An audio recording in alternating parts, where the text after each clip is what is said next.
They knew they were doing the same thing that their scientists were doing, ripping up the melanin, tearing it apart, taking away its homogeneity, its oneness, and its unified form of the world, and fragmenting it into all these different tribal mentalities that separate us one from the other, have us fighting one another, just like he's been doing.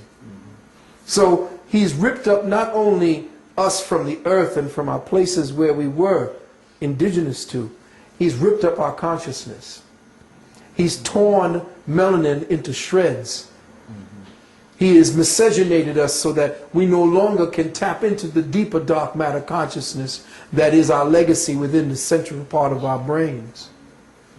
So when you have that richer part of ourselves being torn apart, he attacks melanin through the food he puts into our communities.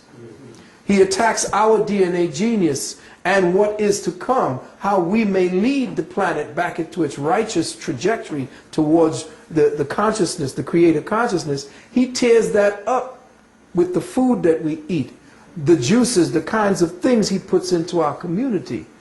The air we breathe with the chemtrails that you see on a clear day, where clouds that don't look like clouds are up above, with planes spewing poisons like barium and aluminum and genetic material that are supposed to be entrained within your lung tissue to change and mutate you.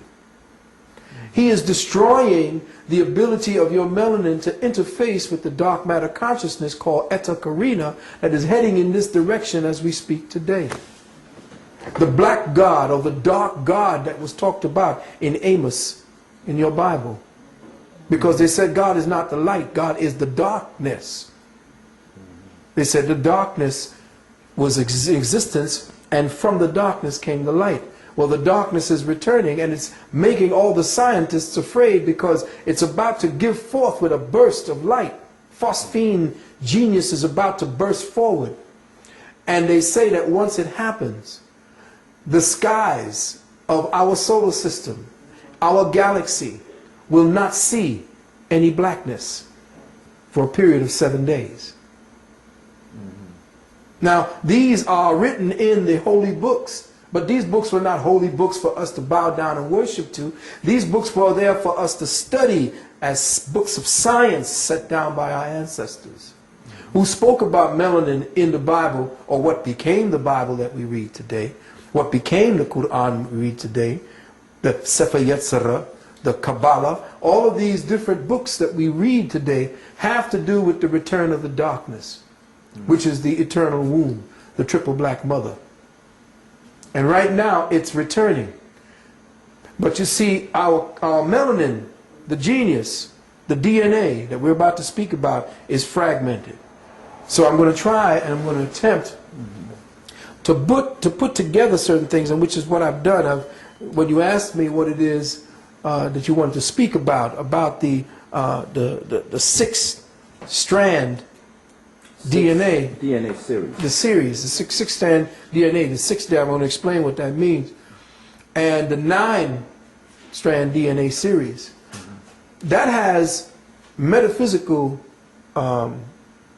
ramifications way beyond what their science is revealing to them, or what their own contained mentality will allow them to understand.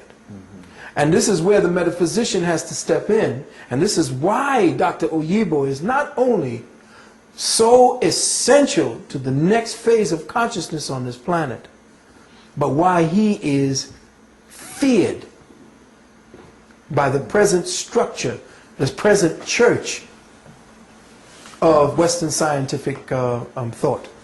So in listening to what it is that you wanted to speak about and hear is global distribution of the DNA series, this is nothing new. This was already known by most of the scientists, because there are books written by the early medical scientists who went to study African peoples, who went to study indigenous peoples to the lands south of the equator, where the people are darker and more richly melanated. And they wrote a series of medical books attesting to the difference between melanated peoples and white peoples. to the point where their apothecaries and their pharmacies created drugs differently because they had a specifically specialized effect on melanated peoples as opposed to white peoples. For instance, white peoples have more metal in their medicines than black people can tolerate. So they made most of their medicines so that they could not interface. They had to put more metal into them because the Caucasoid is so deficient of iron. Whereas peoples of color have a rich uplaying of dark iron. That's why you get your dark, black, richly melanated color, is because of the fact that your face and your body has laid up iron in it. But to see, the problem is you are like an earth without the plants and the soil and the flowers that grow from it. In other words, back in the days when you had a dark, rich, black earth color, you gave off a greenish, bluish hue. Like you can go today to Senegal and watch those brothers and sisters stand in that sun, and they are so black they shine blue. That's true. But people don't know what the secret to that kind of melanin means. And it means that there are times when our people, moving through consciousness as the true earth creatures, that at times when we were in the sun, or when we would think a certain emotional thought, one of the chakras would tell us immediately where your thoughts were focused, and you would vibrate that particular color in accordance with your emotions. That's because you were in tune and your melanin was not disjointed and fragmented. It was connected directly to the interlacing conduits that connected directly to your nervous system. And that nervous system, through its own conduits, connected directly to the etheric body that you had, which is called the breath form, which you commonly call the soul. So your soul, through the nerve estuaries and the electromagnetic wiring in your body, connected you directly to your skin. And the soul had its outward representation in the way that the molecules and the atoms formed you to imitate the triple blackness, because from the blackness came the light, but in order for the light to know itself, it had to be housed back in the blackness. You see. So what happens now, we don't understand what color is. We don't understand the science of melanin, what I call dark matter consciousness. And in thus doing it, we do things unconsciously in the spirit. That's why religion is such a, how do I say this? Such a deep, intoxicating, and addicting substance to dark folks.